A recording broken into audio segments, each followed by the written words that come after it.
Ayan. Hello everyone. Good afternoon.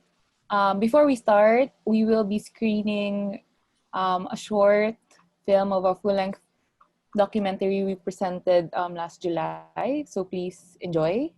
And please make sure to mute all your microphones, and that we have also started recording this webinar. Thank you, and see you all in a bit.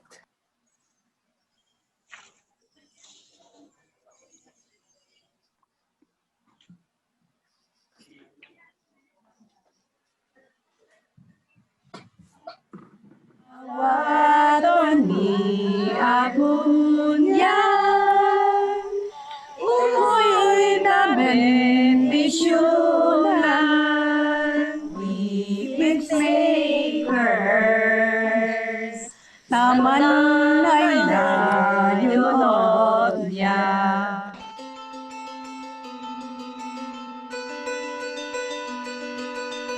We have a culture that sometimes they look the women as second citizen. Being a woman in an area which is traditionally dominated by men, parang laging merong kailangang i-overcome. At may ilang panahon bago siya tanggapin talagang equal. Ina-underestimate nila yung kakayahan as women na magsalita. Hindi lang kami pambahay. Hindi minsan nakikita yung role ng kababaihan. Hindi pa niya masyado alam na may power siya as a babae. But I said no. It's now the time that we have to say something.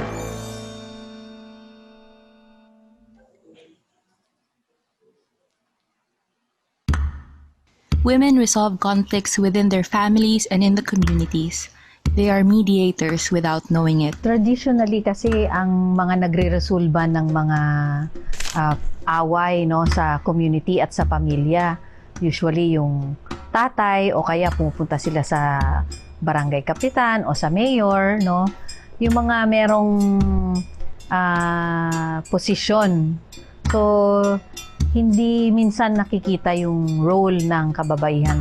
Di ba sinasettle namin yung case ng asawa ko, and then I was called to talk in front of the elders, and then parang feeling ko ina-underestimate nila yung kakayahan as women na magsalita. Parang yung mga sinasabi walang epekto. Parang mas gusto nila yung mga lalaki. Karoon kami ng dialogue between the MILF and then yung mga naging karido din nila. So, puro lalaki nandoon. Then, it's a challenge for me na babae ako lang parang, uy, ang hirap talaga. Hindi ko ma-imagine yung sarili ko na nakatayo ako sa harapan nila. The 1325 is a Security Council resolution, United Nations Security Council resolution, adopted in the year 2000, primarily to involve more women, in peace and security matters, recognizing that women's perspectives are actually not normally marginalized. Kasi minsan, yung experience o karanasan ng kababaihan hindi nasasama pag nagkakaroon ng mga agreement. So sabi doon, kailangan yung mga parties doon sa peace process, i-consider yung gender perspective, ilagay sa peacekeeping operations, sa settlement, rehabilitation ng conflict areas. Women who share news of concern to others may unintentionally spread news on health, the environment, and issues of violence against women and children. They are key sources of information without knowing it. 4 years na ata ko nahimuog as a bawsi. Ang challenge ka na magkuan ko mamog mga problema sa mga biktima, labi na sa mga pamilya na apil pa kung masagad, makasabaan. So ang hong life usapod maapil na siya sa nanay mga threat na madawat. Ayo sa mga policies, malaking tulong 'yan.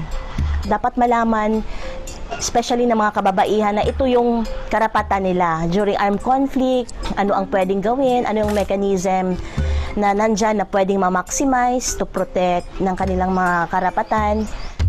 And in times of crisis, mere intuition makes mothers and women readily organize themselves, their families, and their communities, making sure their children continue their education, the safety of other women in these evacuation centers. They are responders and community organizers without knowing it. Women are in the evacuation centers when displacement happens. They see, the humanitarian consequences of armed conflict and armed violence. Last bakwit katong dito sa Tandag City sa Ubal. Pero kato nga mga panahon, ma'am, kanang nag-volunteer ako teacher sa mga bata sa community. Sundan man ninyo ang mga bata, alangan kay maluoy man samta kung maundang ang kuan within 1 year. They serve as mediators. They serve as the relief, like coordinators. So it's very important for women to be there so that they can bring in that perspective that violence is not the answer. So without even knowing, these women have put themselves at the front line of peace. Yet, when brought to a higher level of meaningful participation in leadership and decision-making positions, peace processes, and peace negotiations, the women at the front line are the same women who are sidelined. We Peace challenges to change that. Kailangan talaga natin lahat kabahagi ng usaping pangkapayapaan at ang nakita nga natin sa kasaysayan, pagdating na sa mataas na antas ng politika, nawawala yung mga kababaihan at halos lalaki na lamang ang nakakasama dito. So sa lahat, maaaring sabihin sa lahat ng larangan, ganyan talaga yung naging sitwasyon sa buong mundo. At unti-unti ay ipinaglaban ng kababaihan yung kanilang karapatan na maging kabahagi nitong proseso na to, yung kanilang kakayahan na maghanap din ng mga solusyon at saka yung kanilang perspektiba na minsan nakakaligtaan. I saw this article in the newspaper about women's peacekeeping group in the north, in the Cordilleras. We've done a bit of that, but not really fully. It wasn't really focused on forming women peacekeeping teams, And so I said, perhaps this is something that can actually be replicated in different communities that face actually different lines of conflict. Rido or clan wars in North Cotabato. Hindi sila magkaintindihan ng mga nurses natin kasi Christian at saka Bangsamoro. Tribal wars in Tabuk, Kalinga. Like the recent problem that I have to butt in. It is about a land dispute or there is a body contact. Internal displacement in Surigao del Sur. Kuwit katong dito sa Ubal. Kay niabot big 1 year dito sa Tandag. Development aggression in Quezon Province. Ang aming pananaw ay para sa amin yan lahat, yung lupaing ninunot. At kapag naitayo yung dam, magiging limitado na yung aming paggalaw bilang mga katutubo. These are our women, for women and for peace. This is We Peace.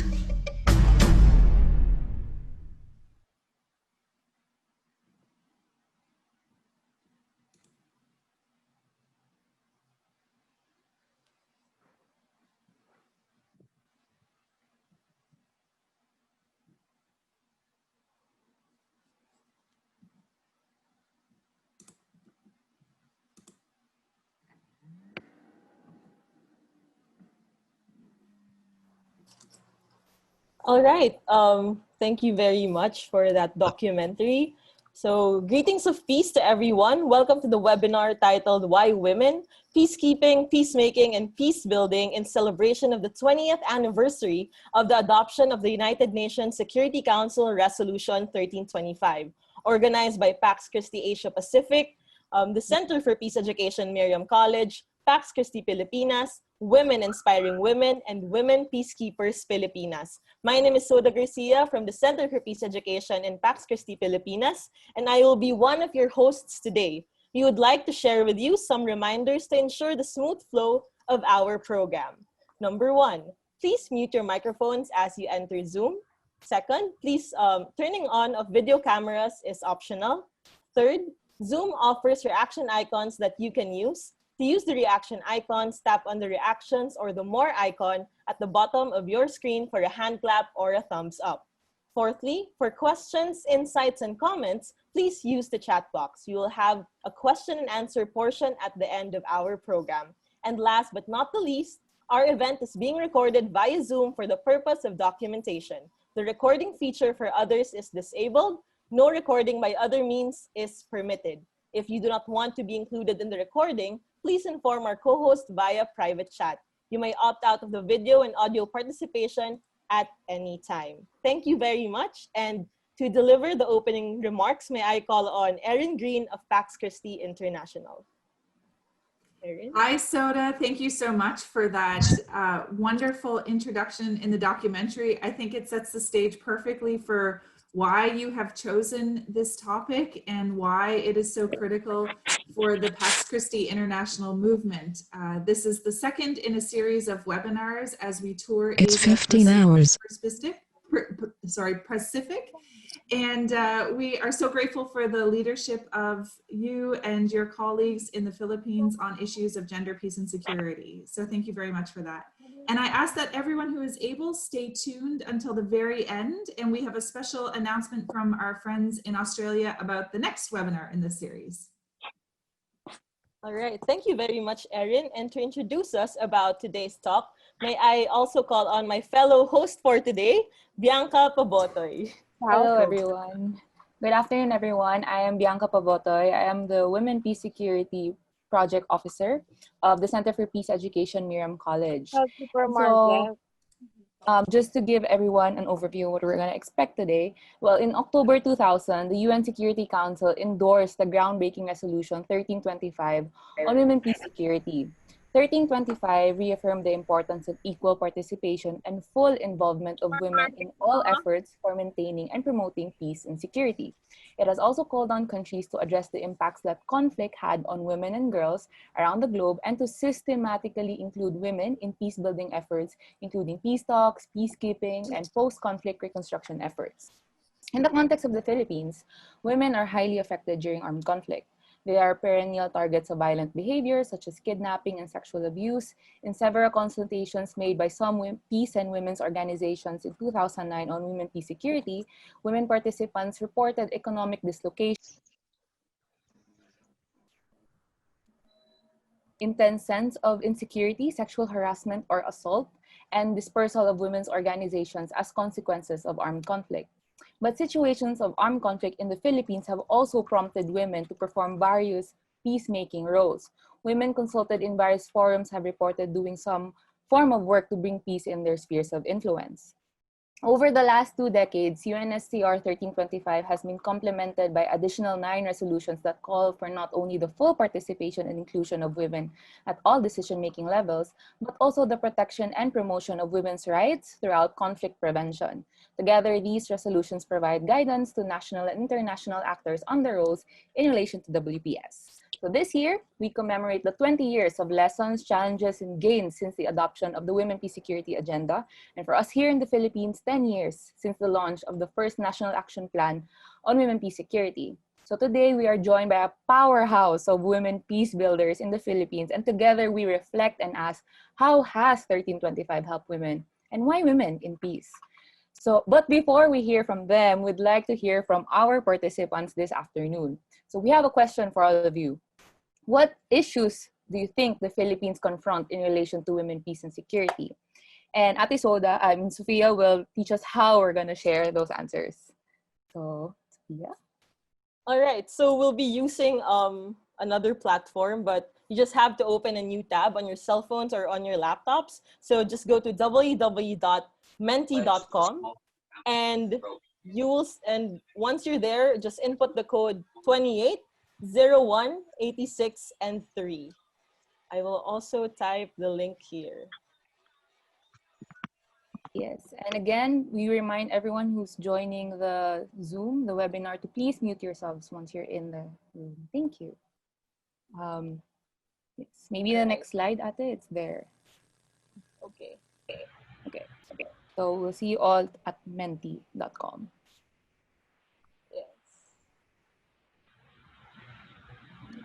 So again, our question, what issues do you think the Philippines confront in relation to women, peace, and security?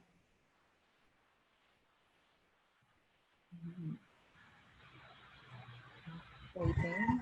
As your answers come along, they're gonna appear on screen, right? That's how the technology works. Yes, real time. Okay. Go to Menti.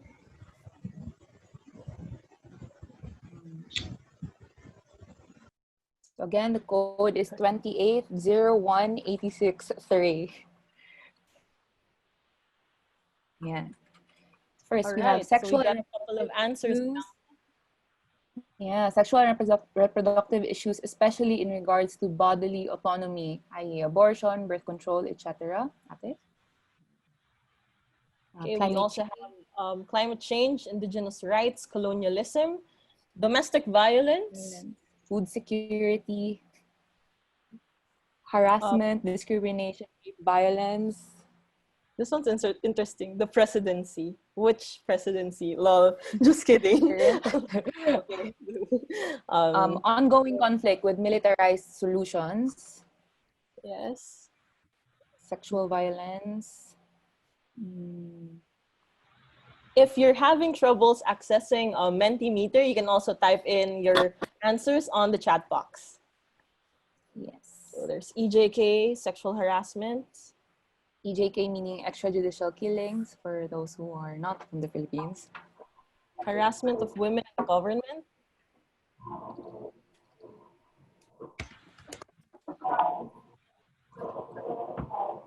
Okay. Substantive participation of women in the military regarding peacekeeping, peacemaking, and peace building.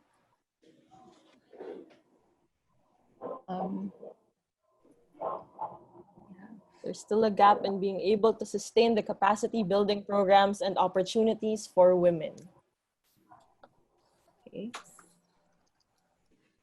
Indigenous oppression and the military conflict that arises out of it, bodily autonomy, abortion, birth control, etc., sexual harassment and pedophilia, red tagging, and domestic violence. Okay, so we have women's participation in leadership positions in the government. Prevention and defense regarding violence and sexual harassment. Participation of women in their own economic development. Maybe we can have like a few more seconds for this. A few more. Yes, a few more. Lack of access to resources and lack of legislation regarding sexual and reproductive health. So reproductive health seems to be a common answer. Red tagging. Here we have from the chat, Melina. Hi, Melina. Sent in anti-terror law, which is blurring the line between activists and terrorists, which seems to be leading to more red tagging, where women activists, including peace builders, are being targeted. We also have misogyny and WPS. Women are not given the attention and the leadership of the government. So Mary Jelinek has a question. What is red tagging? Bianca, maybe would you like to respond? Maybe our speakers would like to respond better for this.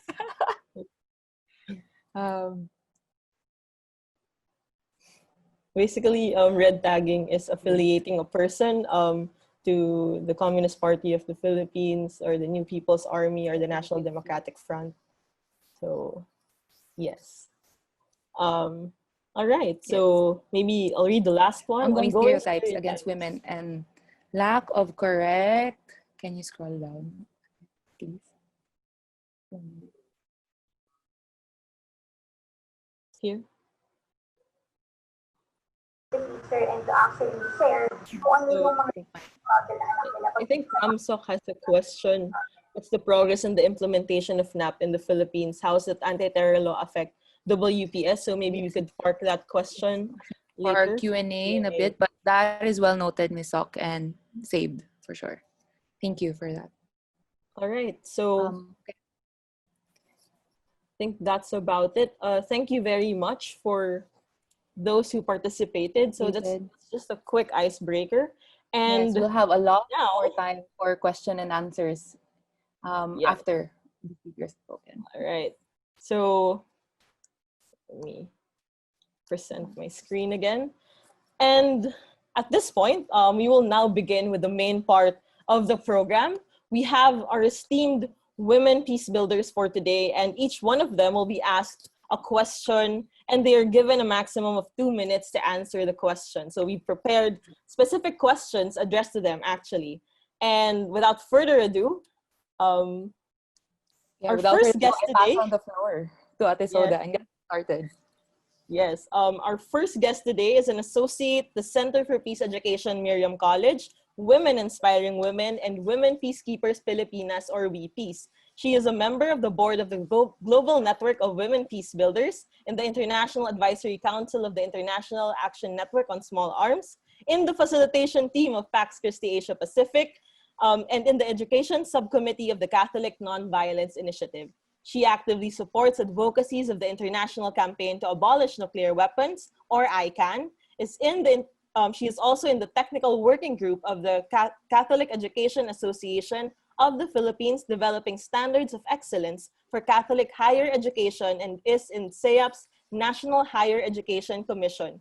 A warm round of applause for our first speaker, Dr. Jasmine Norio Galase. Virtual applause. So, Dr. J, as we fondly call her, our question for you is, why teach and advocate for peace? Well, good afternoon, everyone. I was educated in Catholic schools. When I was in kindergarten, I remember how fascinated I was with the parables of Jesus. I always looked forward to the storytelling time in my religion classes. As early as 10 years old, I served as commentator and lector in daily masses, further exposing me to gospel teachings. Somehow, perhaps, what you learn helps shape your values, attitudes, and disposition in life. In my teenage years, I experienced bullying. I had all the attributes of a potential target. I was a newbie in school, short, skin blemished, thin, dark-skinned, and provincial. I spent the nights crying and wondering how other people could take pleasure from other people's pains. It was my first experience of suffering. In my early adult years, I saw greater suffering. I had a chance, to mingle and immerse with the farmers who tilled the soil the whole day under the scorching sun, the fisher folk who were at sea from the wee hours of the morning, but who at the end of the day didn't have much to eat, the laborers who built beautiful houses, but who came home to crudely built shelters, the indigenous peoples whose ancestral lands were always threatened by development projects. I wanted to do something. I wanted to give witness to my faith. My faith tradition teaches the values of equality, solidarity, or treating each other like brothers and sisters, non-violence or non-harming, human dignity, respect for life, and compassion. Teachings that I learned later are also shared by other major religious traditions such as Buddhism, Islam, and Hinduism, and including indigenous traditions. I teach and advocate peace because I want to help save lives. Thousands of lives are lost every year from different forms of violence, direct or indirect, such as war, poverty, environmental degradation, human rights violations, injustice, and prejudice and discrimination. I teach and advocate peace because it is the practical thing to do. Why spend millions of dollars in nuclear weapons and small arms when the amount can be used to create livelihood and put food on the table? War is costly. In 2019, the world spent almost $2 trillion for military expenditure. That amount could have been used to deliver basic social services, food, water, shelter, education, and healthcare to the poor, which is almost half of the world's population. I teach peace because it has the power to change mindsets, attitudes, and behaviors. My education contributed to my formation and transformation. Teachers of peace, especially those who live it, have inspired me that teaching peace can inspire a long-term change in the thought and action of this and the next generations. Yes, I teach peace because if wars begin in our minds, then it is also in the mind where peace can first take root. Thank you for that question. Oh, thank you so much, Dr. J, for that wonderful and inspiring answer. And I'm sure we can unpack more to it in a few minutes. I would like to call on our next speaker and introduce her. She is Attorney Anna Tarhata Basman. She was appointed Member of Parliament as government nominee in February 2019 to the Bangsamoro Transition Authority. Before taking office in 2019, she has already served the Bangsamoro in various capacities as legal chief to the government negotiating panel for talks with the Moro Islamic Liberation Front and Office of the Presidential Advisor on the Peace Process, as Deputy Executive Director of the National Commission on Muslim Filipinos, and as legal consultant of the Bangsamoro Transition Commission. Attorney Anna, are you here? Maybe we should spotlight? Yes, I am here. Hello, good afternoon. And so, Attorney Anna, my question to you is, what are the perks so far and the challenges of being a member of the Bangsamoro Autonomous Region of Muslim Mindanao Parliament? If you could share about your experience. Yes, thank you, Bianca. I'm glad to be here with all of you. Good afternoon from the Philippines. Assalamu alaikum. Well, perks. Number one, I think as a woman, as one of the few women members of the parliament that is fairly new in our part of the country, you're not considered a threat. And that brings with it so many advantages. Like you are able to talk about the issue without coming forward as something with a hidden agenda. You are able to talk to different sides because they see you as somebody who's just in it for the subject matter. So I think that's one of the major perks of being a woman in a sea of men, especially when it comes to lawmaking, when it comes to decision making. You're able to find and be the instrument of finding common ground in more contentious subject matters. And in fact, some of my colleagues have verbalized that to me, that it's okay for you to say it because it's you, and they will understand you the way you want to be understood, and the other will also do the same. Another perk is your mere presence in the table is sort of forcing the issue of women's sort of forces consciousness on women's issues. So I think that's another perk. And maybe the last thing that I'll say about it being a perk is that when others see you present in the table and playing a considerable role, for example, in matters of lawmaking, then you make it an example. Others see you as an example of the possibilities for women who may be younger than you, who are aspiring to hold the position that you are in. So those are the perks. Challenges, well, being seen as a non-threat is also it also has a flip side. Sometimes you are also not automatically taken seriously, but it takes a bit more work. But I think it's something that can be overcome. Thank you so much, Attorney Anna. Very Thanks. interesting. And for sure, we can definitely talk about it even more later. Or from the questions, if you have questions to Attorney Anna, please feel free to drop them in the chat box below. And so our next speaker is Bay Rohaniza Sumdad Usman. Ate Hani, are you here? Can I check? Yes, hello. Hi there. Hello. But Okay. I don't know, but I have a different name in the screen. I'm not sure why. Okay. No worries. So let me introduce you first. So Hani is the founder and chief peace mission keeper of Teach Peace, Build Peace movement, a nonprofit organization that aims to make every Filipino child and youth a peace hero. Her mission has been molding young people to be peace builders through peace education, interfaith, intercultural, intergenerational engagement, and creative and innovative approaches in creating a culture of peace and dialogue in schools and communities. So, Ms. Hani, what is it like teaching peace to kids of different backgrounds? And if you could share, please. Thank you. Okay.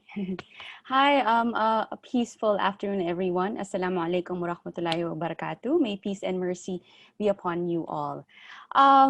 Knowing that I, and together with the members of our organization, which is Teach Peace, Build Peace movement, are able to mold young minds to be leaders of peace and creating venues and opportunities for children to deepen their understanding about different faiths, and creating venues and opportunities for children to really understand one another, make teaching peace to kids of different backgrounds such an amazing experience.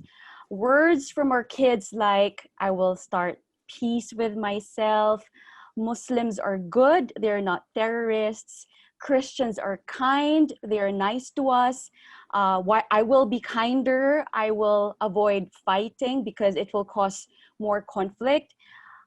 Words like "I want to be a peace hero" and a peace teacher fill our hearts with so much hope, where we can say building sustainable peace is possible if we start teaching peace in the formative years of children. Children are born with so much peacefulness in their hearts and minds, but unfortunately, they learn biases, prejudices, and other violent ways as they grow up because of their experiences. They may resort to joining gangs or violent groups. They may develop biases against other religions and gender, and even experience mental health problems that can make them start doing negative things in their lives. We discovered that when we start creating that peace consciousness to kids, beginning with peace with self, then peace with others and our natural environment, it brings out the best version of themselves. It helps in their social and emotional growth. It makes them more resilient, compassionate, and sensitive to other kids, regardless of their differences. It also gives them their sense of purpose, sense of belongingness, and what we call the peace is my duty and responsibility mindset. Every learning from our kids show that every peace value taught to them is always a step closer to having a kinder world. So yeah, thank you. That's basically, I would say that that's teaching peace to kids has been one of the most fulfilling experiences that I've had in my years of existence. So thank you, Bianca, Soda. A peaceful afternoon, everyone. All right. Thank you very much, Ate Honey. Yeah, start them young. That's what the we would always say. So at this point, we proceed to our next speaker. Our next guest for today works in the area of law, gender, peace, and security. She focused on providing legal education, training, and representation to members of marginalized sectors, especially women. She also participated in the writing of and lobbying for several landmark legislations on women, such as laws on anti-sexual harassment, anti-violence against women and their children, and anti-trafficking and Magna Carta of Women. She previously worked with different government agencies, including the Office of the Presidential Advisor on the Peace Process. Ladies and gentlemen, a warm round of virtual applause for Attorney Maria Cleofe Jetty C. Sandoval. So, Attorney Jetty. Hello. So, good afternoon, Attorney Jetty.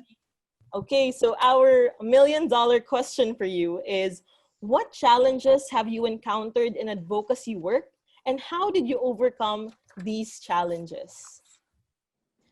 First of all, thank you for inviting me to be part of this afternoon celebration. I was first introduced to the work on gender and law in the 90s, and directly working for Women, Peace and Security in 2010 when we began implementing the National Action Plan on Women, Peace and Security.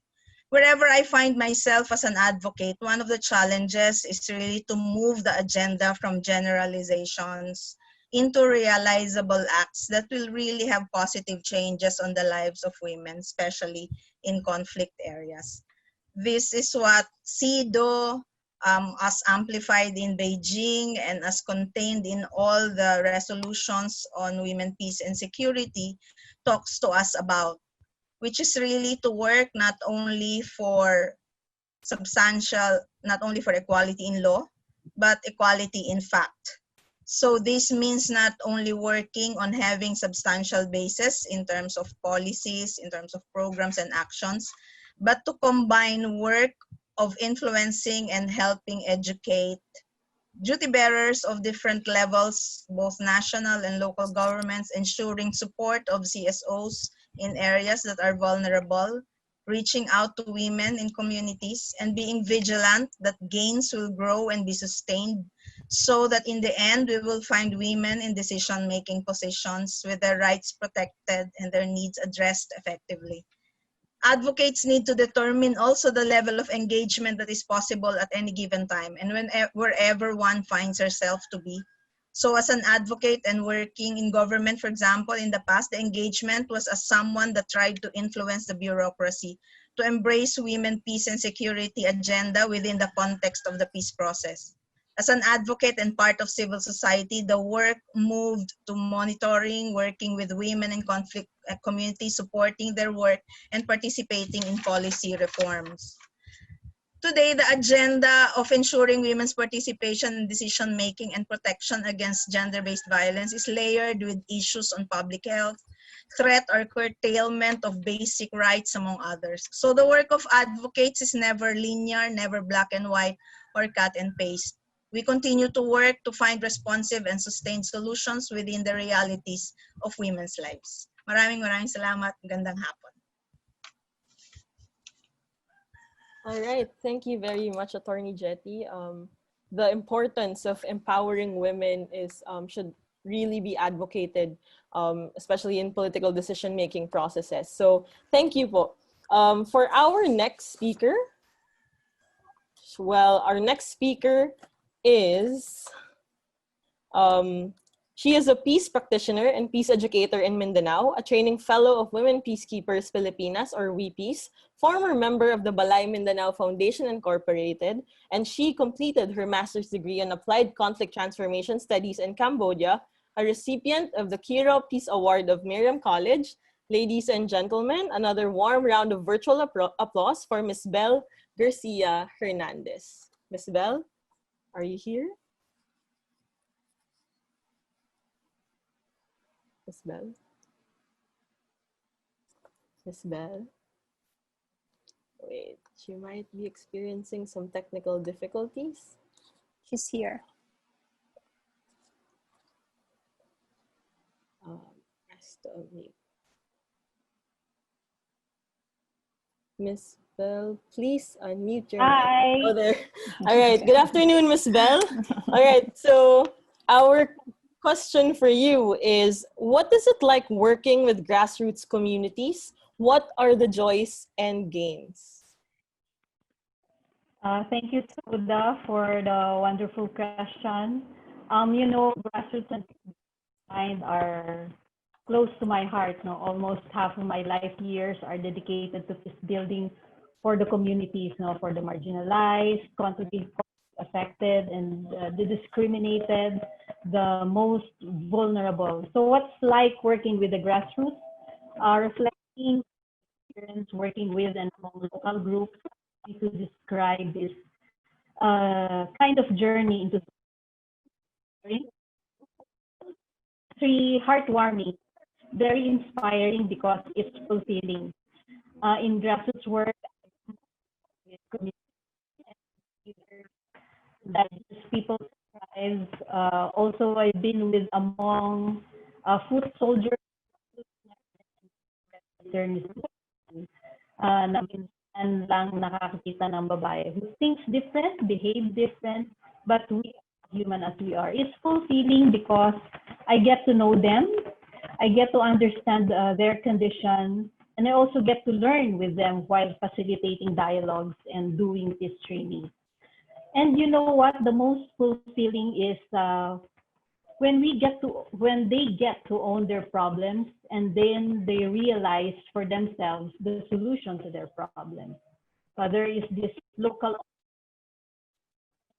to be ensured in community peace building. Now, the second is hopeful. Now, doing peace building work at the community is very, very hopeful.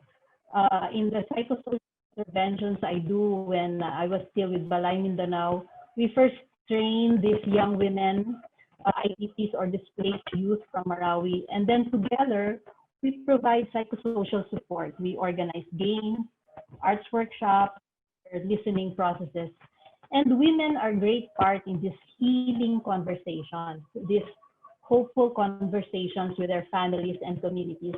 Even by listening, we are able to give them hope. No? It's even more challenging now, but COVID will never stop us from sharing, listening, and giving hope. Not false hope, but positive hope. And the third, the last one, is that community work is heartwarming for me. The communities whose lives are most directly and significantly affected by conflict they never stop thanking and celebrating for the support they receive. And I think it's reciprocal.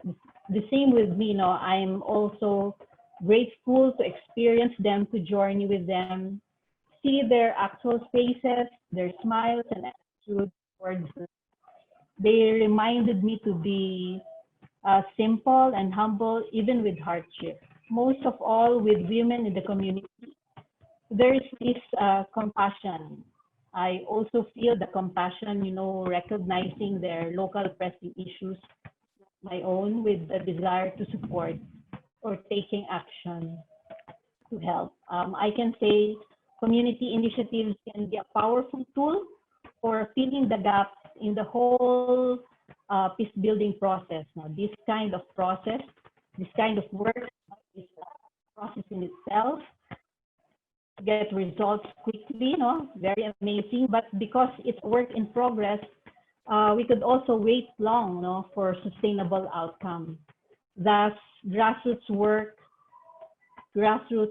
peace work needs long-term commitment. But nevertheless, it's fulfilling, hopeful, and heartwarming with the process. Thank you. Thank you so much, Ms. Bell. Thank you for sharing your grassroots work and highlighting women's role in this healing and hopeful conversations. I'm sure we'll get to hear a lot more in the Q&A in a bit. And so I'm also very pleased to introduce our next speaker, Professor Miriam Coronel Ferrer. Ms. Ie, are you here? Yes. I think I hear a mic there. So Professor Ferrer headed the Government of the Philippines panel in the peace talks with the Moro Islamic Liberation Front that culminated in the signing of the Comprehensive Agreement on the Bangsamoro in March 2014. She has previously been extensively involved in national civil society campaigns, co-leading the initiative to the draft of the National Action Plan on Women, Peace and Security that was adopted by the Philippine government in 2010. So Professor Ferrer, we have two questions for you. Mm-hmm. Our first question is, what motivated or inspired you to be a peace builder? And the second, from your experience in the peace process, what insights have you gained from being the chief negotiator in the Government of the Philippines Moro Islamic Liberation Front peace process? The floor is yours, Miss.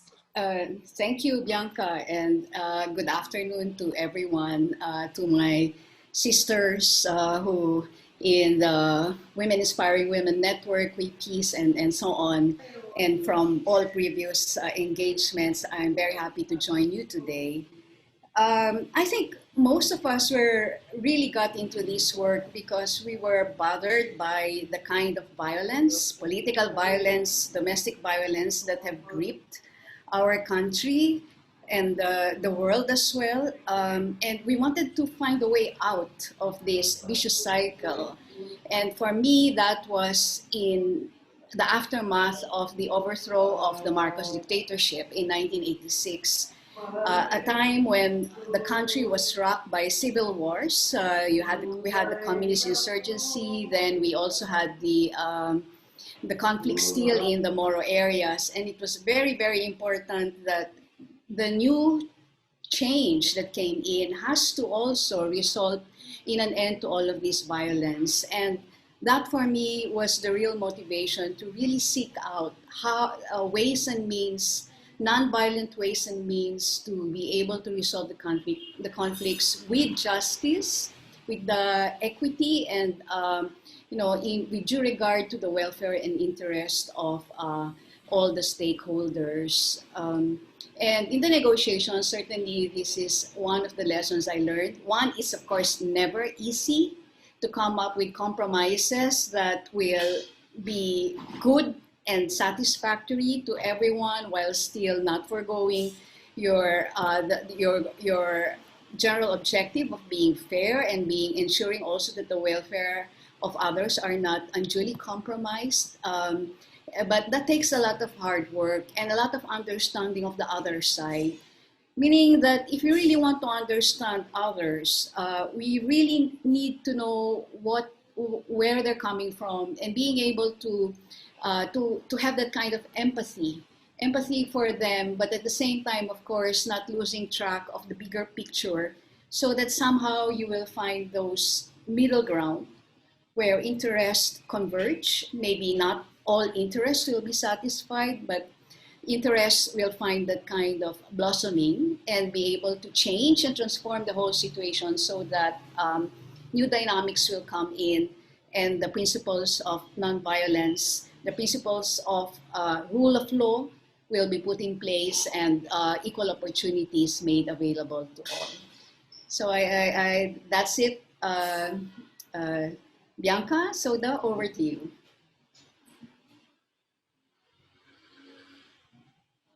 All right, thank you very much, Prof. Ie.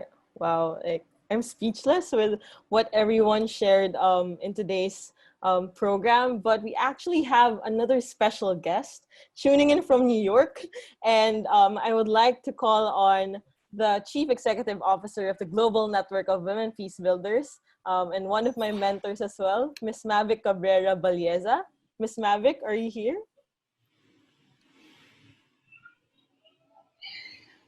Ms. Mavic. Oh, can you hear me? Yes, oh, okay. We can hear you, Ms. Mavic. All right. Yeah, good afternoon, everyone. Hi, Ms. Mavic. It feels like a reunion. So, Miss, our question for you is, how have women shaped the global agenda? So that's our $1 million. On women, peace, and security in particular, right? Yes, Ms. Mavic. Women from around the world, women peace activists, especially women from civil society, actually founded the Women, Peace, and Security agenda. 1325 is by far the only Security Council resolution that was initiated by women peace activists. It wasn't an idea that started from the Security Council. It was the seminal event that actually brought forth Resolution 1325, and now the whole Women, Peace, and Security agenda, with now 10 resolutions and probably 11 on Thursday, the open debate, because Russia is proposing another resolution. Started at the Hague Appeal for Peace conference. And some of you, I believe Loretta, if I'm not mistaken, was at that conference. That was when the seed for 1325 was planted. And from 2000 until now, it's really women civil society who have breathed life into the Women, Peace, and Security agenda. Many member states, many UN entities claim that, you know, it's in their mandate. They're totally committed. But what really makes it happen, what really makes the implementation effective, especially in local communities directly affected by conflict, are women peace activists. So it has the movement, the Women Peace movement has founded the Women, Peace, and Security agenda. Oh, okay. Loretta just corrected me. She wasn't at the HAP conference, but was influenced by its results. I stand corrected. All right. Thank you very much, Ms. Mavic. I would like to turn over the mic to Bianca. Yes, thank you so much to our wonderful speakers who have given us a lot of things to think about in the short time that we've had.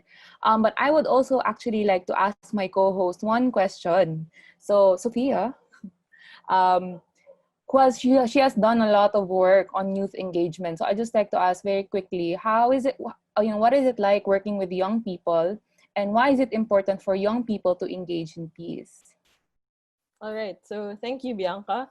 Actually, working with young people is really inspiring because you get to learn from them. That widens your perspectives on the kind of country and world we live in. It's nice to know that you are not alone in the cause for peace. And of course, we also have our mentors who guide us in the pursuit to peace. In the context of peace building, it is important for young people to engage in peace because they too have a lot to offer on how we can respond to the challenges faced by our society. I would always tell the people around me or my students that the youth are not just part of the future. We are also part of the now. And in my work as an advocacy officer at the Center for Peace Education, I was able to experience and reach out to different young people on campaigns on women peace and security, youth peace and security, even disarmament.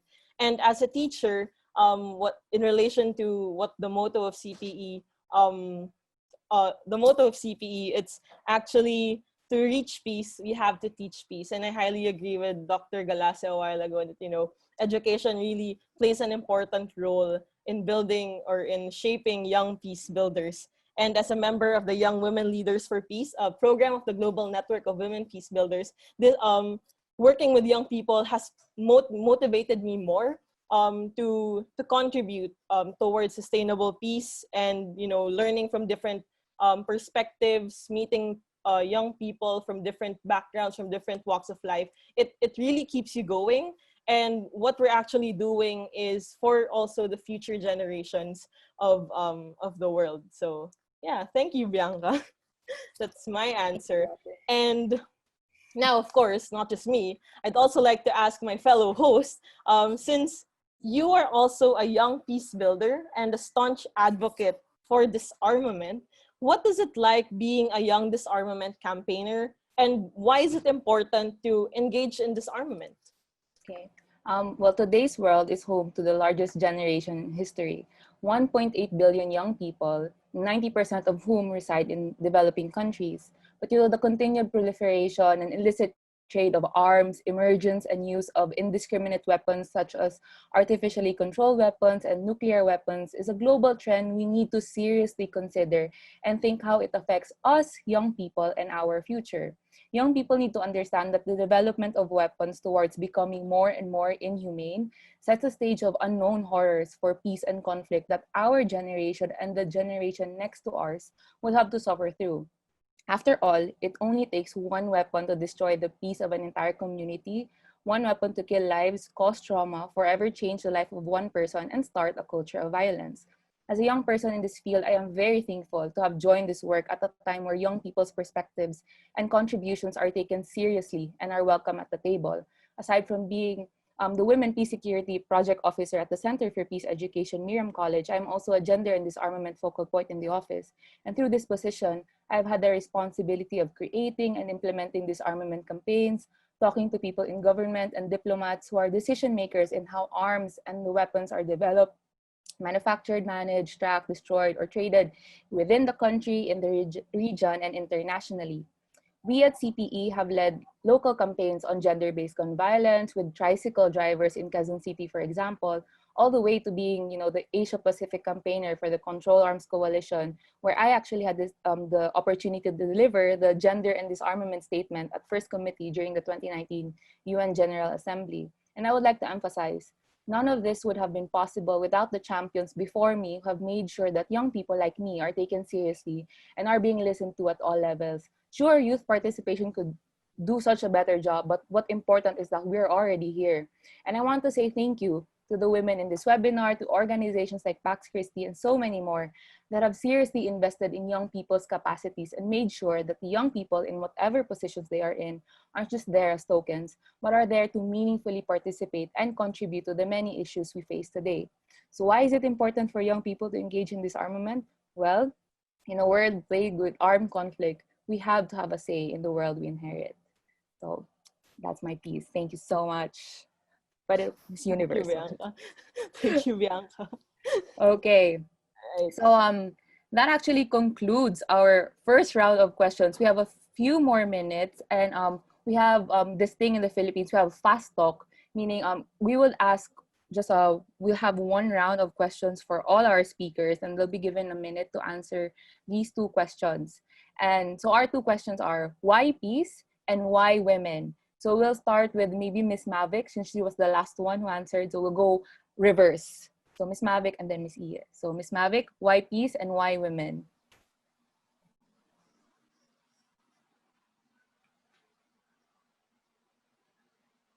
My video is acting up. Why peace and why women?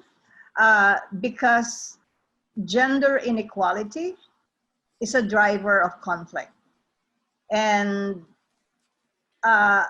there will be no true peace, no positive peace, unless we have gender equality, unless gender equality becomes a lived reality.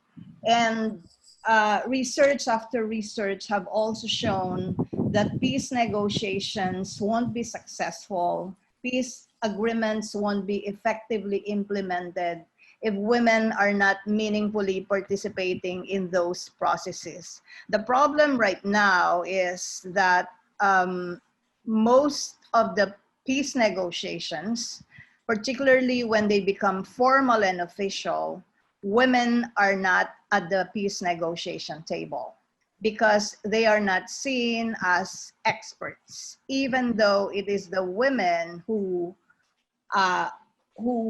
confront the crisis, who mediate in their communities, who attend to their families and their communities that are impacted by conflict.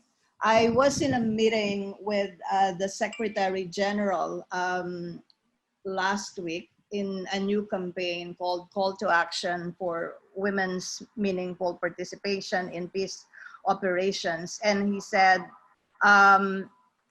he was in Stockholm for one other round of the Yemen peace talks. And when he entered the room, it was all men. He felt like not joining them, but he was already there. But he said they just don't get it. And there's also, I cannot agree more, of course, with the Secretary General. And there's also a problem when some mediators and facilitators of peace processes involve women, or they feel they're involving women, but they only involve them in the periphery, like advisors or a group of people who will only be consulted but will not be part of the decision. One woman peace builder from Syria was saying, how can we be advisors to people who are making decisions over this conflict that I've lived through for almost a decade now? So there's a very big problem in the way the official peace negotiations are framed. So until and unless women are meaningfully participating, we will not have peace. True peace based on justice that is sustainable and that will be real for everyone. Over to you, Bianca. Thank you, Ms. Mavic. Ms. Ie? Why peace? One writer said that peace is like this umbrella. It brings together all of these different issues and advocacies that we see in the social movements around us, whether it's women's issues, LGBTQ issues, environmental issues, working class issues, and so on. So when we talk about peace, it's really all of these issues. And we know these are all about rights. So what does it tell us? Peace is a basic right. And it's something that we all deserve to have in our lives, in our communities, in the world. So peace is something that is not only about freedom from hunger, freedom from the negative consequences of man-made disasters and all of that, but it's also about freedom to be. And that's what human dignity is all about. It's about being able to reach our potential, and we know that conflict situations, we know that violence around us that threaten us, impinge on all of these potentials that we have to make, to really for meaningful lives and be able to really transform the world. And why women? Because women are often not visible. When you talk about armed conflicts are mostly driven by differences in political ideology And differences, say, arising from political mobilization resulting from cleavages along different social identities, whether these social identities are based on class or ethnicity. And peace negotiations, peace processes usually tend to focus on that.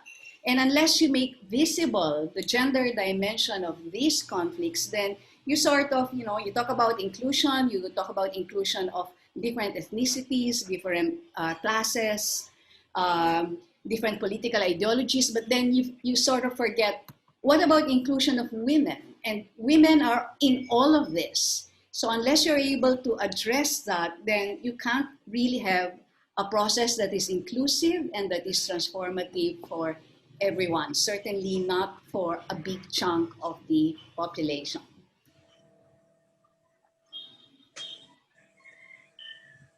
Over. All right, thank you very much, Miss Iye. Next, we would like to call on Miss Bell. So why women? Why peace? Yeah, why peace? 1 minute is not enough, but peace is possible, yet it is a process. It is a journey, sometimes straight or winding with obstacles, but it's possible. We just have to be patient, but it's worth it. We women have a heart that listens and understands, like a mother who listens and understands a son, a daughter, a husband, or a sister or a brother, a mother who also understands fellow mothers. Thank you. All right, thank you very much, Ms. Bell. Next, I would like to call on Attorney Jetty. Yeah, thank you. So in many points of our history, of our country's history, we have engaged in conflict. The country has engaged in conflict, including armed conflict. So we are a people constantly seeking peace. And in the past, we have done so by engaging in war. By the way, we seek peace now is through peaceful means, like through negotiations, peace pacts, amicable settlements within families, within communities, within groups, or by means that ensure that issues that trigger conflict are effectively addressed.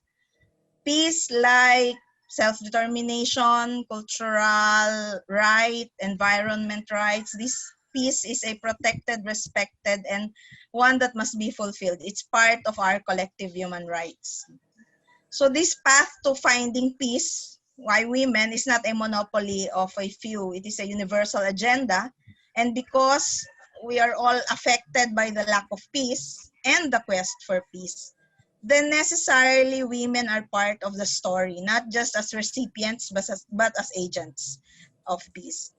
Even in our past, we see women as part of fighting against conflict as kababaihan in Katipunan, and also in seeking peace as the suffragists who fought for our rights to vote. So today we stand on the shoulders of these giant women, no? As Bianca and as Soda said, no? Women have gone before us, and because they have shown also that women are viable part of decision-making table in equal stature as everyone else.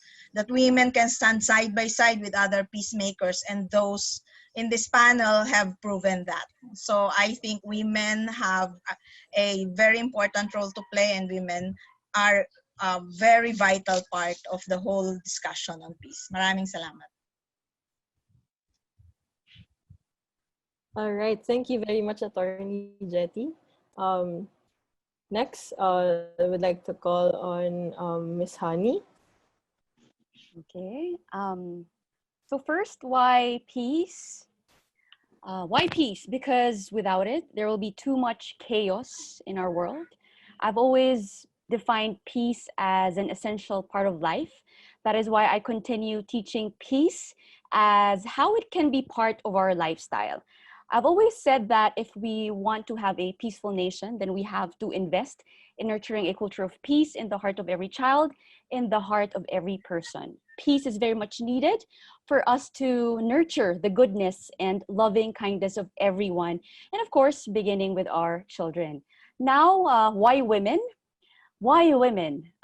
Because women are born with such special gifts that have contributed to creating a peaceful world for humankind.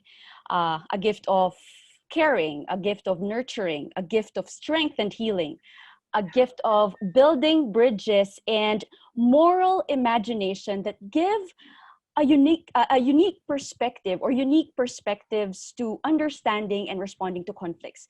And all these gifts that we have help bring hope and inspiration even in the most challenging times in our society. And these gifts make us women the life-giving forces and contributors to creating the next generation of peace heroes. So yun po, why women and why peace. Thank you, Soda. Thank you, Thank Bianca. you. Thank you, Ms. Honey. Thank you, Ate Honey. And I call on Attorney Anna. Thanks, Bianca. So why peace? Having worked before with the government peace negotiators and now with the people who we talk to, the former rebels, it makes us realize that it's the thing that binds us all, that quest for peace. We may have different ideas of how it should be manifested, of how it should be achieved, but it's what really it's our commonality. Everybody wants to have that peace of mind, that peace of heart, that peaceful environment that brings us to our own full potential. And why peace? Because that having been said, it makes it all the more worthwhile to find that common denominator, to find that solution, to find that key to getting people together and agreeing to how we both should achieve that our mutual goals for peace. Why women? I have nothing more profound to add to what my mentors have mentioned, but just to say, because there's no other way. It really confounds me that we're still talking about why involve women in peace work, in peace processes. We should not and cannot be ignored. It's as simple as that. We complete the other half of the world.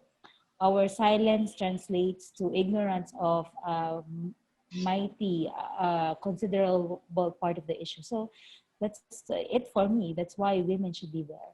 Thank you. Thank you, Attorney Anna. And then Dr. J, on to you. Yes, I actually already answered the question of why peace a while ago, so I'd focus on why women. I do not intend to romanticize or essentialize women. My main argument on why women is that we make up half of the world's population, as Attorney Anna had said. It's about time that we lead peace processes that in history have been led by men. It's about time that our successful peace efforts in our families and communities take center stage, both national and international. It's about time that we take decision-making and leadership positions in government, business, media, religious institutions, and other sectors. In 2019, of 193 heads of states, only 11 were women. Why? When we are as capable as men. After all, many women in history have shown that women can make a difference in the fields of leadership, peace, and security, like Lima Bowie in Liberia, who helped stop a war, Rachel Carson, who by challenging a huge pesticide company, helped build the environmental movement, Wangari Maathai, who showed women in Kenya that they could challenge dictatorship and patriarchy through economic empowerment. And we have our own Miriam Coronel Ferrer in the Philippines, who showed that women can lead and conclude successful peace negotiations. So ask me, why women? And I ask you, why not? Thank you. Love it. Thank you so much, Dr. J. I'd like to call on my co-host. Where is Ate Soda? Because now we are okay. So now we will go on through some Q&A. We'll have like a short amount of time for this, but we do have a lot of questions, and I see from the chat some are already being answered. So first off, I just like to, this is open to all the speakers. So if you'd like to just chime in, unmute yourself and answer. So first off, from Ms. Socorro Reyes, so what's the progress in the implementation of the National Action Plan in the Philippines on women, peace, security? And, you know, how has the pandemic affected WPS? How has the anti-terror law affected the women, peace, and security agenda? Also especially in the populist authoritarian governments where command, control, and consolidated is the main strategy. So if anyone could, any of our speakers would like to share a bit on that, to that question, please feel free and unmute yourselves.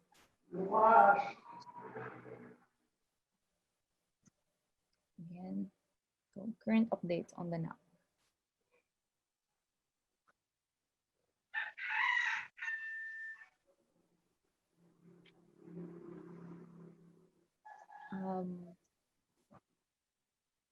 From Miss Mavic actually also shared in the chat. Sure, Miss, we will type it down here. But in the chat, Miss Mavic said the COVID-19 pandemic is a conflict driver because of the growing poverty, competition for resources, and weakening social services. Sadly, authoritarian governments have taken advantage of it to put in place more repressive laws, and the implementation of peace agreements in a number of countries have also been sidelined because of other priorities and lack of funding. Yes, here we go.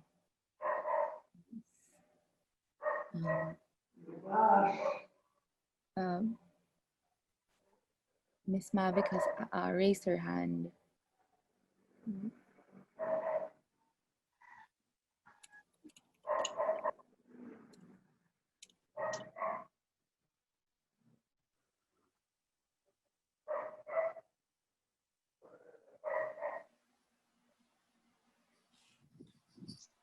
Miss Mavic, go ahead. The floor?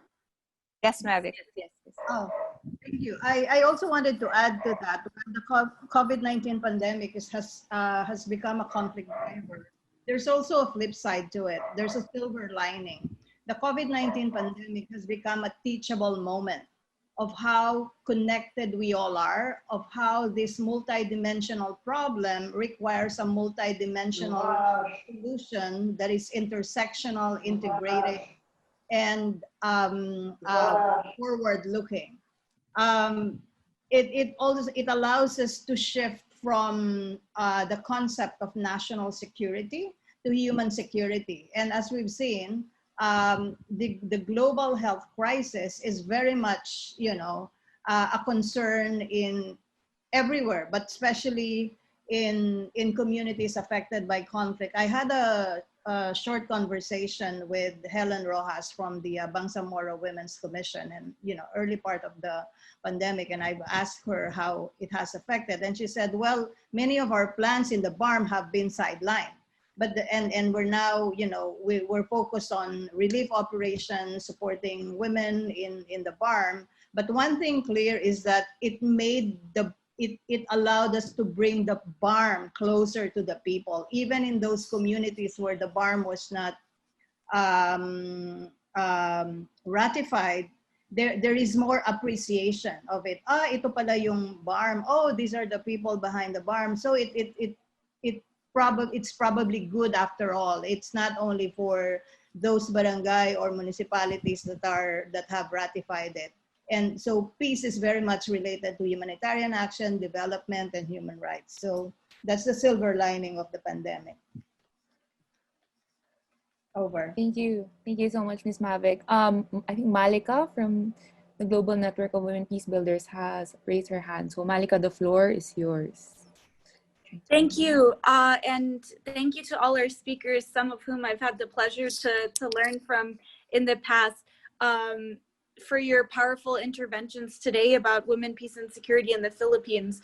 I have a question for everyone. Now that we're 20 years on of the women, peace, and security agenda, we see key gaps in implementation, and we are familiar with a lot of them, whether it's funding or political will or attacks against women human rights defenders.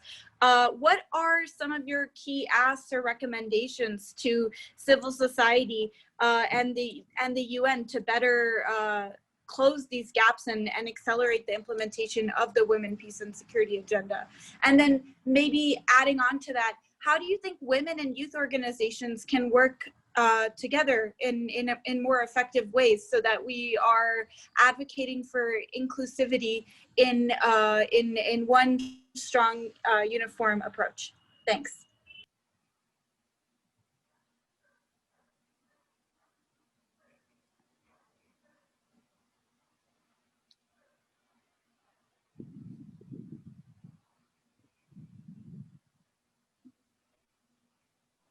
All right, so maybe any first speakers could answer the question raised by Malika. And following that question is the one raised by Ma'am Soc Reyes on what's the progress in the implementation of NAP in the Philippines and how has the anti-terror law affect women, peace, and security. And Ms. Mavic has answered the last question of Ma'am Soc, so thank you. Soda, I actually saw a question from Maggie in there, also in the chat box, and she asked a question on how the poor people can actually relate to the message of peace. I don't know if you saw that. And I'd just like to tell Maggie that we have very many we have very many grassroots organizations or community organizations in the Philippines, like AKAPCA, the Sumilaw farmers in Bukidnon, who are actually into peace building and peacemaking and have used non-violent methods, to be able to press their concerns. The Sumilaw farmers, for example, of Bukidnon, marched from Bukidnon in Mindanao, to Manila, to press the government, on their calls, for agrarian reform. And they got what they wanted, their methods are very, very nonviolent. So there are many groups in here who actually, live and also advocate the peace messages. They do see the relationship between peace and structural violence, that there will be no peace, if there is poverty. So they work on ways by which to address the issues of poverty non-violently. Thank you. All right, thank you, Dr. Hasmin. All right, so yeah. Okay, so Ate Soda, yes, Ate Bianca. yes. Ayan. Go, I Miss think Honey. I wanted to answer Sister Malika. Is that am I correct? Malika's question a while ago. Am I correct? No? Okay. When it comes, I think with everything that has been happening now, with all the challenges that we face, both as women and as human beings, I think we need a strong community of change-making sisters. It's an active and safe community of practice that can serve as a strong support system where we can regularly check up on one another. It can be a safe space where anybody can express their fears, worries, or any concerns related to their journey as peacemakers, as peace builders, as change makers. And of course, as women change makers or as women peace builders, there were times, and even up to now, and there will be times that we feel like giving up, or some women have doubted have doubted themselves. We all had those moments, and I think I see this strong support system. I see this as a space where we share stories, learn from one another, just like one family, just one sisterhood, especially for our younger sisters, younger generations. In the space, we can learn together, share our networks and good practices that helped us journey through our tough moments as women peacemakers.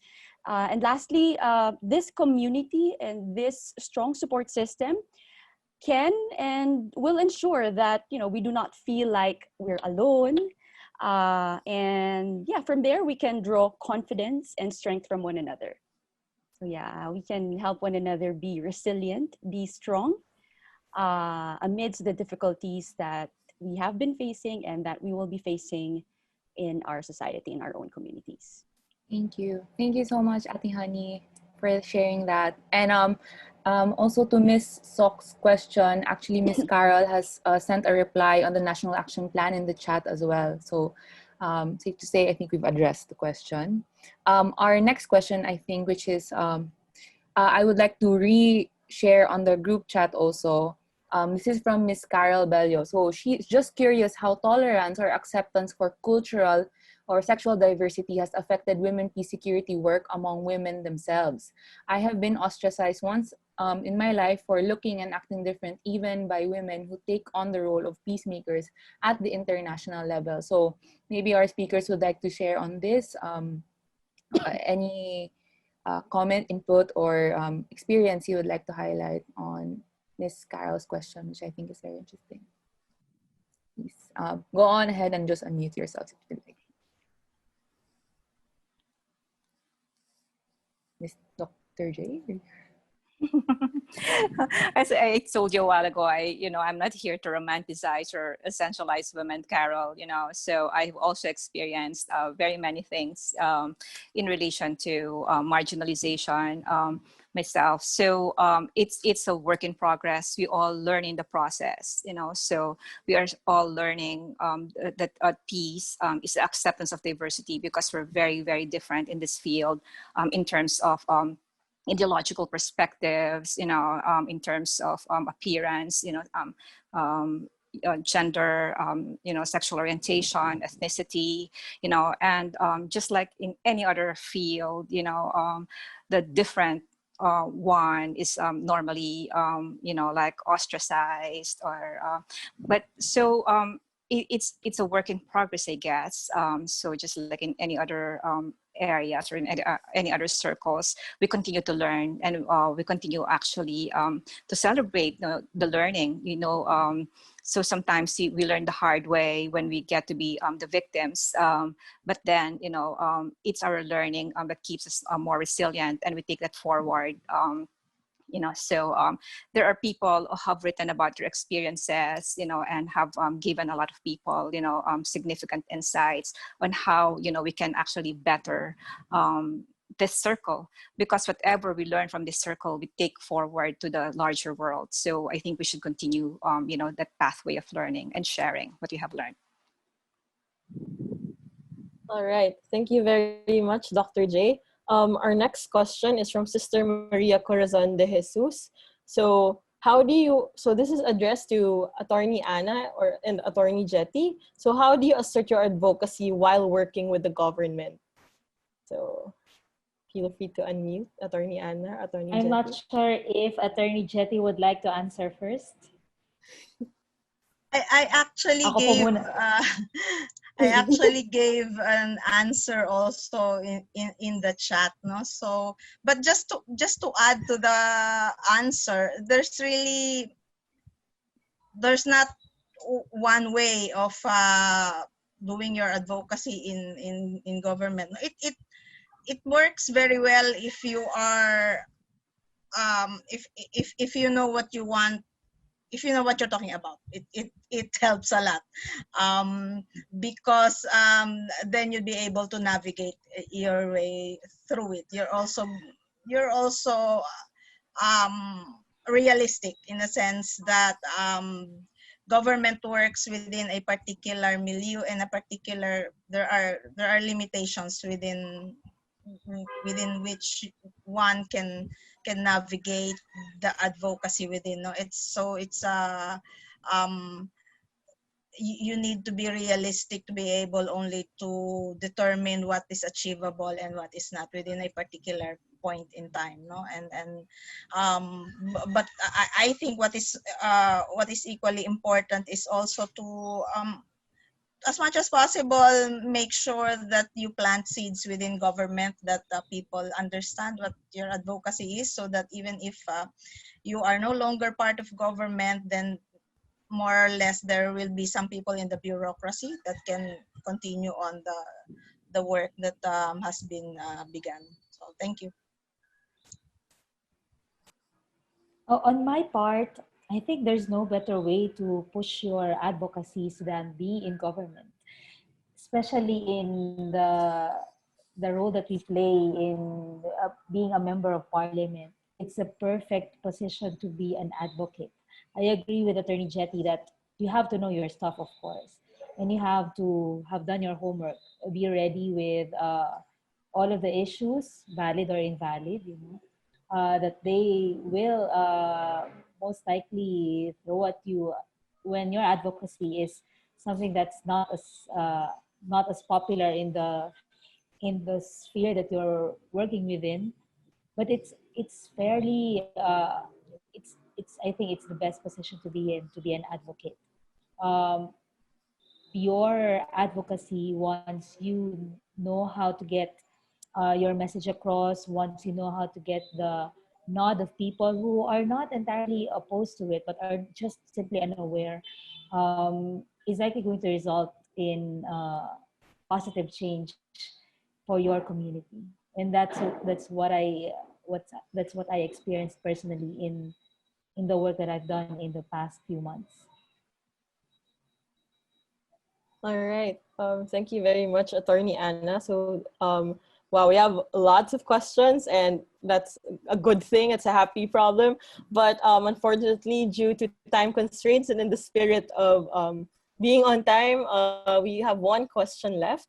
So Rido or clan feuding is one of the primary drivers of conflict in the Muslim region. Women, of course, are caught in the middle of the conflicts. As advocates of peace, from the outside looking in, how can we empower women to drivers of peace in the area? And just to add, acknowledging that Pax Christi International is an international peace or building organization, how can we also empower women from other member countries as well who want to be drivers for peace? And so, yes, from your experience, I will send the question via chat since it's a long question.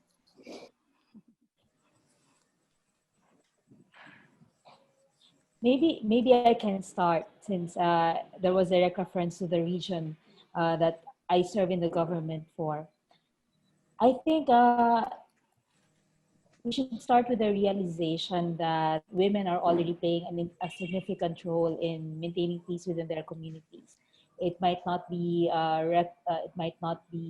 highlighted in a lot of literature when it comes to peace building in women and conversations and narratives about peace building in women.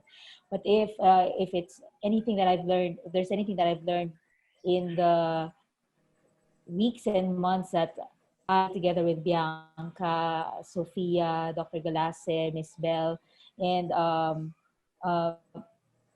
Professor Miriam Ferrer have had in conversing with women in the grassroots, it's that they've played that role already. They've had that experience in mediating or being effective in settling or mitigating the negative impact of feudal wars or rido. So if we start recognizing the pivotal role that they play, and not and maybe just let them lead the process towards amplifying that role, then maybe that's the way to go for us to help them in their communities.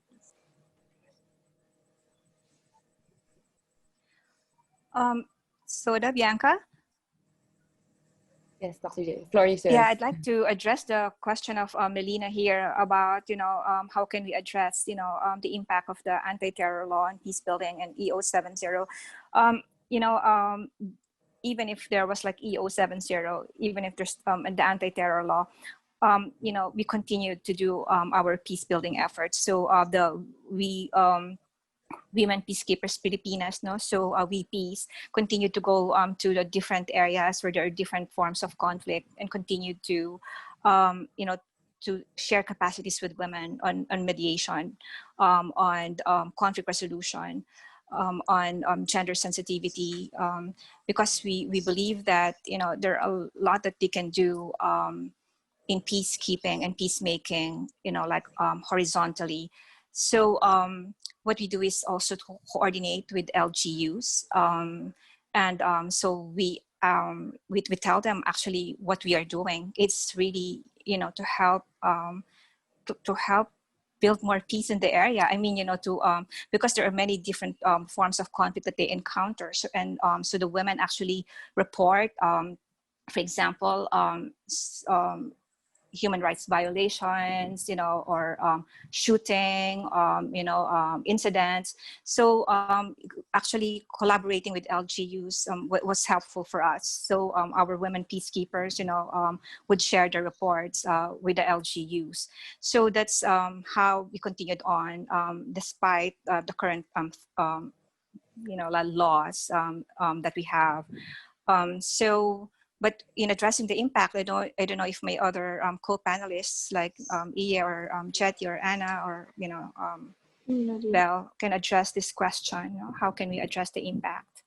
But I hope that is one way by which we're addressing it. We continue on. We continue on, but we collaborate where we can actually collaborate. So that's one thing that we do.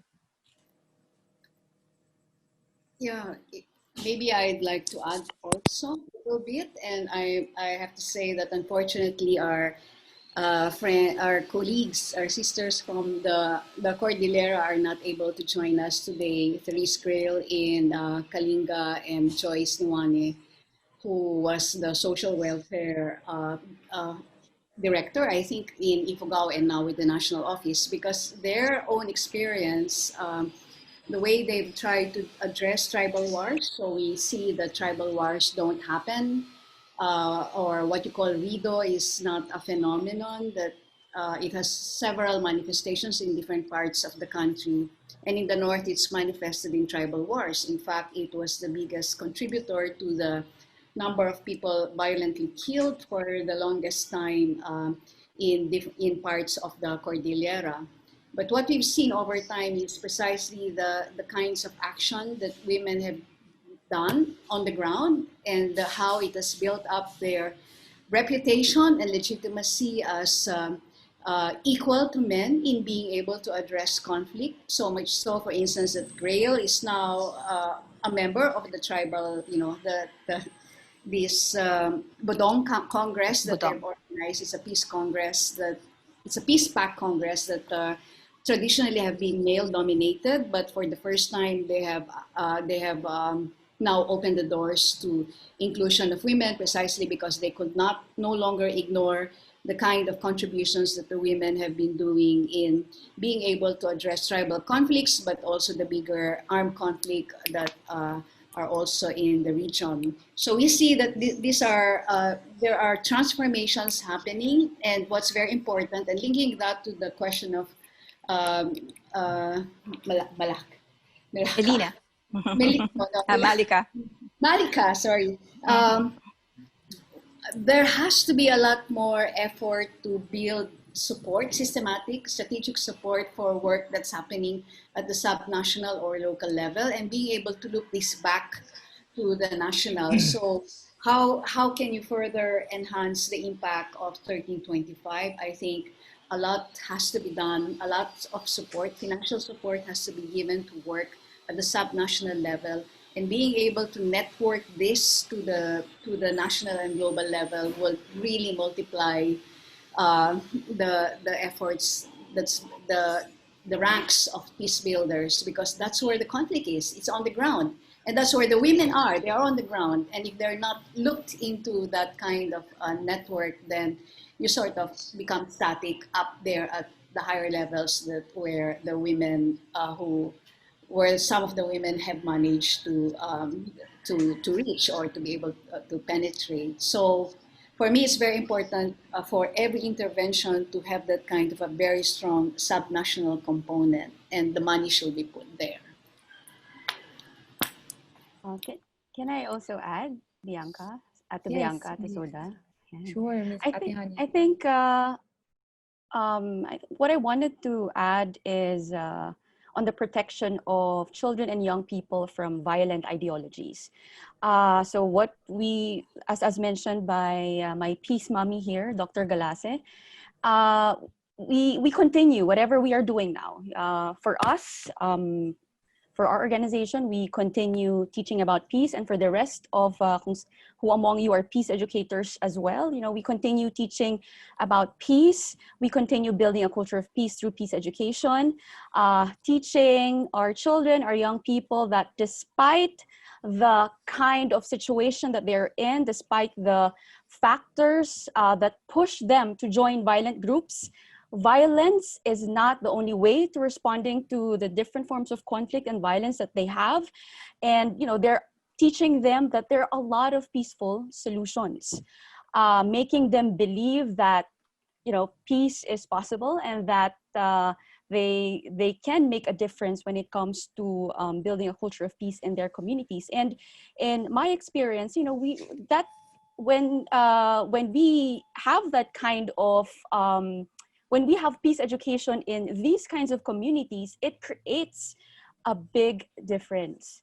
So let's continue teaching peace to our kids and young people, so that we can plant seeds of peace and nonviolence as young as they are. So thank you. Thank you so much, Ms. Honey. So maybe a final word. Ms. Bell, would you like to share anything, and then we will pass on the floor back to Christine. Yes. Let me also add one important capacity or skill that women can learn or even deepen is the capacity on facilitating or mediating, especially in areas that there's an absence of dispute resolution mechanisms. And with the absence, communities sometimes have this tension. And women can really come in to act as facilitators, mediators, even how to monitor the existing or the current conflict that has been ongoing. So this kind of empowering of women should be continued, should be deepened, and we hope this will also deepen the awareness of women in issues and existing laws. Yeah. All right.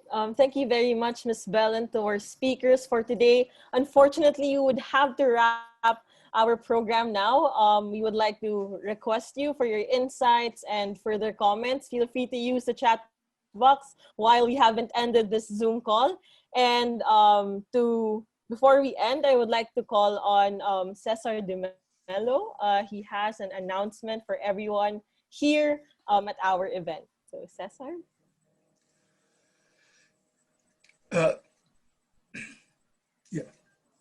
Can you hear me? Yes, you can, Cesar. Good evening from Australia. Very inspiring to hear your reflections and insights. It's a tragedy that they don't go far in the sense because of the control from male, male domination and so on. The event that is being focused on the screen looks at the issue of peace from a slightly different angle. It focuses on the Asia-Pacific region, which is now beginning to be known as Indo-Pacific. It's not accidental that Asia-Pacific has become Indo-Pacific. And with the Indo-Pacific formulation, it has brought together countries like India, Australia, Japan, and the US in some sort of an alliance. We know that the role of Asia-Pacific or Indo-Pacific in the geopolitics of today, and that the Asia-Pacific region is where the balance, geopolitical balance is shifting. But unfortunately, the region we live in is a very militarized region.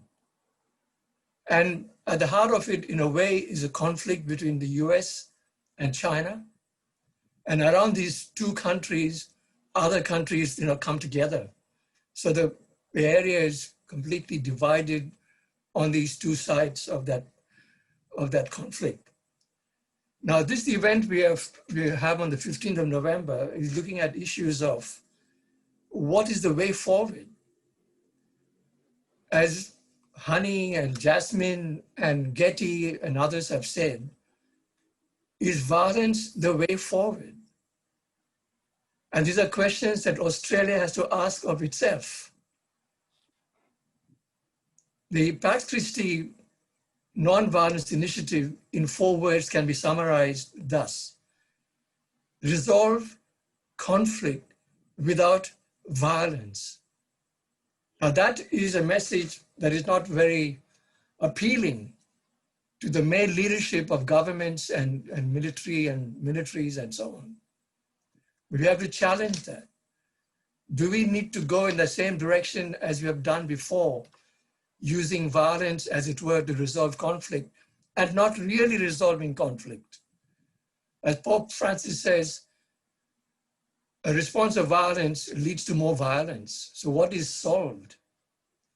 These are questions that the Australian community, the Australian polity, has to ask of itself as it formulates, as it shapes its future defense and foreign policies. And you can help a lot. By your participation and by your questioning, you can help Australia to consider these issues in the light of what you've just said. And therefore, I hope you will all register for this event on the 15th of November. And there is an email for you to send to for the link and so on. But I hope to see all 81 of you for this event. Thank you very much. All right. Thank you very much, Cesar. And yes, hopefully everyone can join this event in November. So to officially close our program for today, I would like to call on the member of the facilitation team of Pax Christi Asia Pacific, Dr. Yasmin Narya-Galase. Dr. J. Just very quickly, I would like to thank everyone for being here. There's so many of you. We are actually floored. Thank you so much. You know, people from different parts of the world. And we'd like to thank the speakers, most especially. Maraming salamat sa inyo. Thank you so much. I think you saw in the chat box how much appreciated your insights were. So thank you. And we'd like to thank the organizers, Pax Christi International, Pax Christi Filipinas, Center for Peace Education Miriam College, Women Inspiring Women, and We Peace or Women Peacekeepers Filipinas. Marami pong salamat sa inyong lahat. Thank you very much. Until the next webinar of Pax Christi International. Bye, everyone. Thank you, everyone. Thank you very much. Have a good day. Thank you. Stay safe. Thank you, everyone.